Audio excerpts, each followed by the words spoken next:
שלום, אני דובי קננגיסר, דוקטורנט למדעי המדינה, בלוגר ופעיל רשת, תושב רחובות ואב לשני ילדים. אני מתמודד על מקום ברשימת מפלגת העבודה לכנסת. אני מתמודד כדי למלא את התפקיד שחברי כנסת אמורים למלא. בשנה האחרונה נראה היה כאילו חברי הכנסת שלנו חושבים שתפקידם הוא להמציא חוקים מיותרים ולהמתין למשרת השר. הם שכחו שהתפקיד שלהם הוא להקשיב לנו, להבין את הצרכים שלנו ולייצג אותנו בכנסת.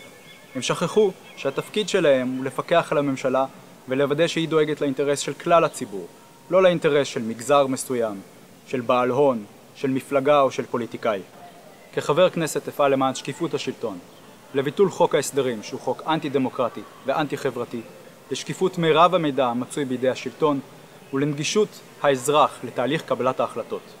כחבר כנסת אפעל למען פרטיותו של האזרח, צמצום חדירת המדינה לענייניו הפרטיים, לשמירה על זכויותיו ועל חירותו, וכמובן לביטול המאגר הביומטרי שמבזבז כספי ציבור לחינם ומסכן אותנו האזרחים.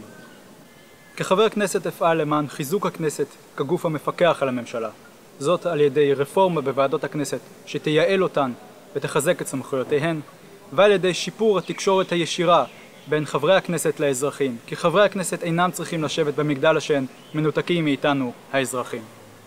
לאזרחי ישראל מגיעה פוליטיקה קשובה. אני דובי קננגיסר ואני מקשיב.